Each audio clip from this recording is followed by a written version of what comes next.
Guys, it's Vern's back again with another Supercoach video. This time it is the AFL Round 14 review. Now look, I know I didn't do the Round 13 review. I'll be honest, two factors that play into that.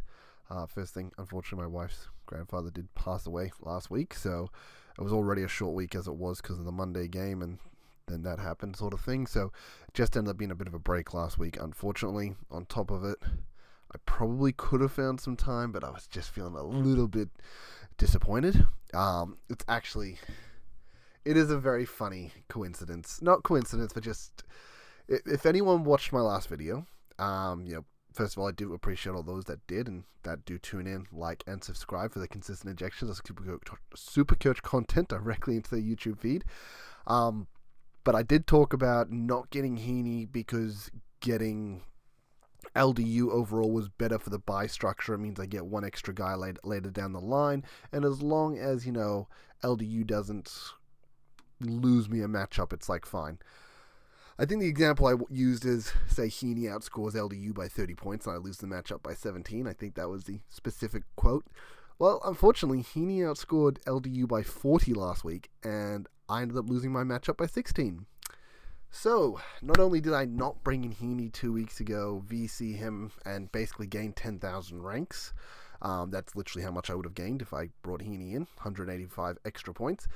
I then proceeded to lose the next week because because LDU had a bad week, and I held the money, brought him in after his bye, rather than Heaney before his bye. So, yeah, I was a little bit annoyed in that sense. I feel like I played the smarter game for the Supercoach Cup.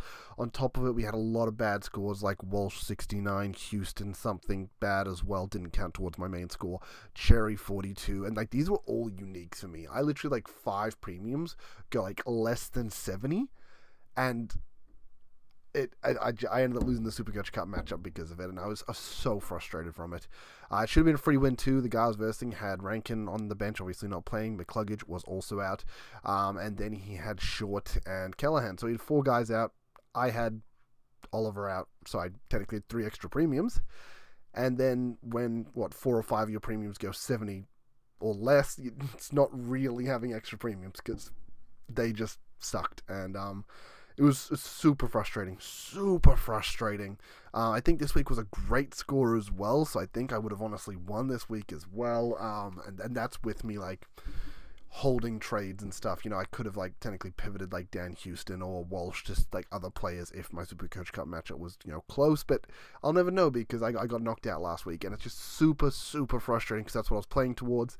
In hindsight, if I played towards Heaney, got a better overall rank, and I win this week, great. If I still get eliminated this week because I versed someone that goes nutty, then it be what it be. But it just sucks that LDU had such a bad week. I think 79 he scored. So another premium with a really bad score. And, it was him, Noah Anderson, Dawson. They were sort of the 3 guys off the bye week that we were looking at.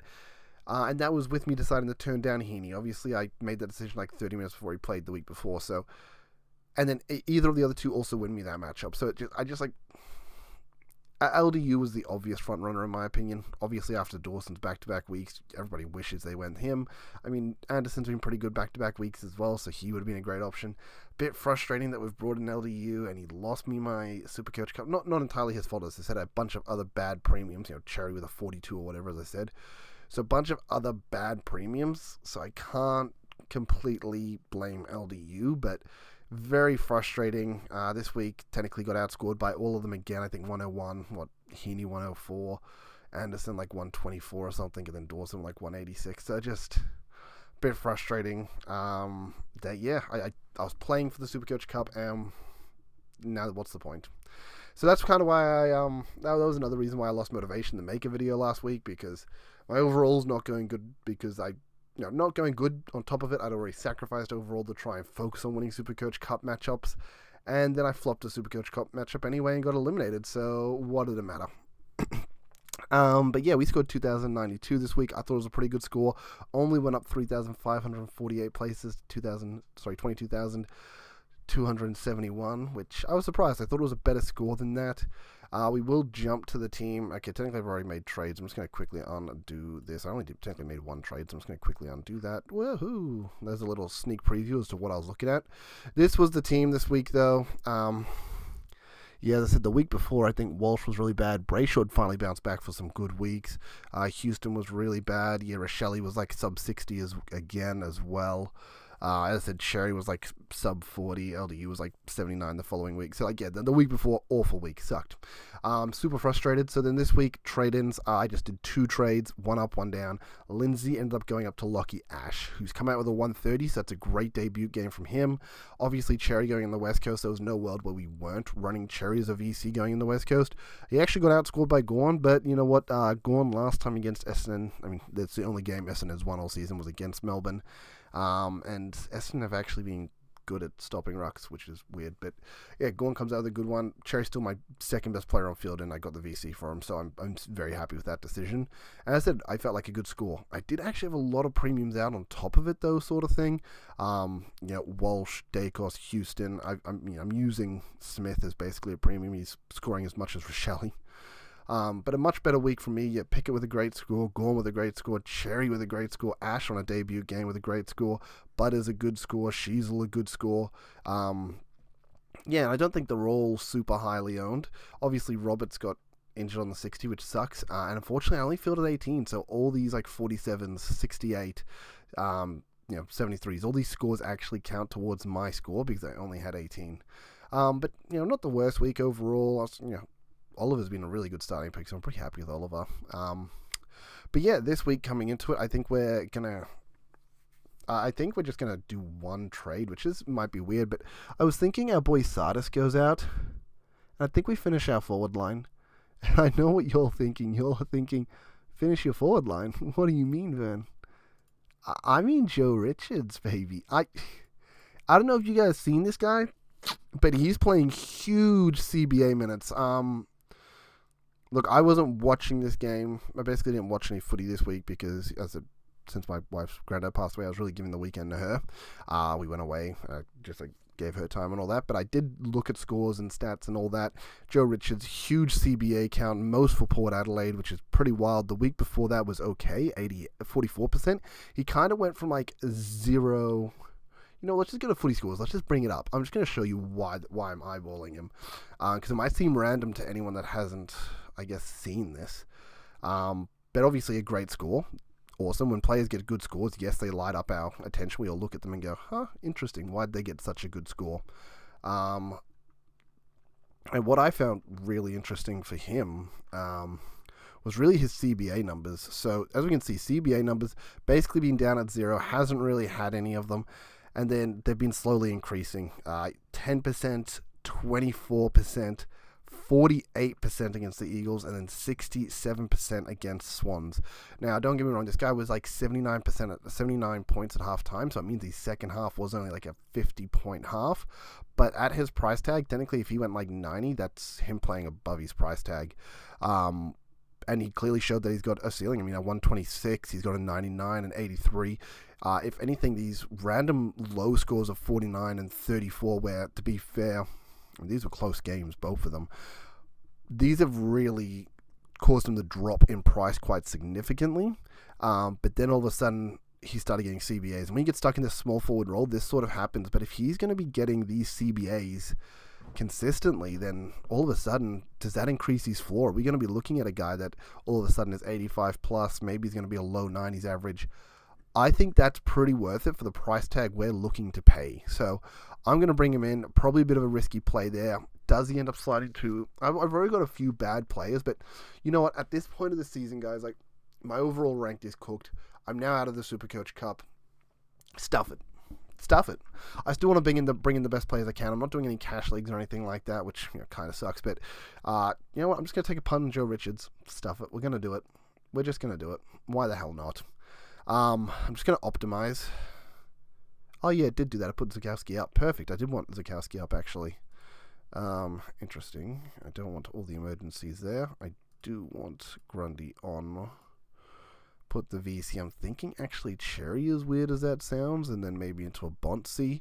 I just think Cherry's going to be the highest scoring player of the round again into Richmond, personally. And there's just nobody that really screams at me in any earlier rounds, so I either don't go Cherry. I don't know who I'd go before him, though. I just don't know who I'd go before him, so I might as well just VC Cherry. And if he's popping off before this Dogs game, perfect. We'll just take it. If he's not, maybe we'll flip-flop to a Bont. That's what I'm thinking. But this is the round that really I wanted to take advantage of not having Heaney in the Supercoach Cup. But yeah, it doesn't really matter, unfortunately. Probably a bit interesting. It finishes on my forward line, technically. And if you look at my team, I mean, all my rookies are on the bench, actually, right now. So basically, everything's finished but one defender spot. That's including 23. Technically, I have 22 premiums right now. If I'm counting Rochelle, Joe Richards, and Smith as all premiums, which I am in the forward line, honestly. Who cares about the forward line, really? Yeah, I'm honestly counting all of them. So I've got 22 premiums now. Technically, the team can be considered complete. I think I want to get Nas in defense after their final round. They got a round now, then a bye. Then I want to probably try and get him after that. I'd like to try and get Heaney after his. Is that going to be a Walsh flip? Maybe. The problem here is just the money side of things. We're just so broke. As much as I want like Houston out of my team, he's just not worth anything on his head. Brayshaw's finally hit some form, so if he's bouncing back, then I think the top end of this forward, like midfield, is looking good. The only thing I really want is to get Heaney into this if I can. And I think I'm pretty happy with that midfield if that's the case. As I said, Rux, Flex, very happy with that. Forward line, yeah, it's a bit choppy. And defense, I'd like to clean up a bit as well, but I don't have the trades. I mean, I have 9 trades right now. I don't have the trades to be doing that sort of thing. I don't have enough money on my rookies' heads right now to make an upgrade anyway to anyone. Like, what, Anderson down, Edwards down, like 80k. Well, I'd be looking like a 400k player. It's just, yeah, not going to work either. So I think we're just going to wait a couple of weeks. This could be a bit of a weird thing where maybe I do just play patient from here. I've got 22 premiums at this point, and I try and let these rookies accrue a little bit more cash. And then once they've got a bit more cash, then I can try and still make some upgrades later. I mean, 9 trades is still a lot of trades. Like if I'm able to accrue a bit of cash on these guys, can I do, 1 up, 1 down, 2 more times, go down the 5 trades, but get a 23rd, 24th premium? Awesome. Am I happy to do a sideways, a Houston sideways, maybe a Walsh sideways, as I mentioned, Heaney? Maybe that'd cost me like 3 trades, so that would get me down to 2 trades or so. So I might be happy to be patient and get down that way and try and get the most ideal team to end the season. I think that's the goal. Just sort of try and get the best team I can to finish the season. Yeah, and that's at least what I'm thinking, guys. How we finish this up? Who should play on field? I think Anderson, maybe. I'm not really too sure who should play on field. I don't have anyone in the loop anyway, so it doesn't actually matter with the midfield. Don't have anyone in the loop in defense either, unless Henry doesn't play. Not that it matters. It's basically full premium there. And then defense, I don't even have anyone in the loop there anyway, so... Yeah, well, that's the team, guys. That's the structure. That is the setup and the plan. Hopefully, it all goes well from here. Hopefully, everyone else's season's going right. We're just going to do what we can to get the best team that we can by the end of the season and just finish as strong as we can. But yeah, super disappointing Supercoach Cup. We'll just have a quick look at it here. Make sure that you leave a comment down below. Tell me if you're still in the Supercoach Cup. 16 points. We can actually look at the scores that my players got. Yeah, I mean, LDU, yes, 79, not good. Clark, not good. Not good by a lot of these players, unfortunately. Didn't quite nail the captaincy either, which sucked. Brayshaw at least bounced back, which was great. But yeah, it was really like, there we go. Rochelle, Cherry, Smith didn't count either. Houston didn't count. They're all meant to be like my premium kind of players. So there's 5 players right there that are deemed we're Rochelle, Cherry, Smith, Houston, so 4 premiums that didn't count. Super disappointing. Yeah, it is what it is. Good luck to you, Torquay United, going forward. Your team wasn't set up well for that round, which means it should be better for future, but technically Rochelle and I don't think McCluggage returned, so Probably wasn't set up to do too well the following round anyway. But yeah, tell me if you guys are still in the cup. Tell me how your team's going. Tell me if you technically finished your team. Technically, I'm at 22 premiums here in my eye, so technically I've finished my team. But we're going to try and get as many as we can, cram as many premiums as we can to this team, and see if we can make something of it. Anyway, till next time, guys. Peace later.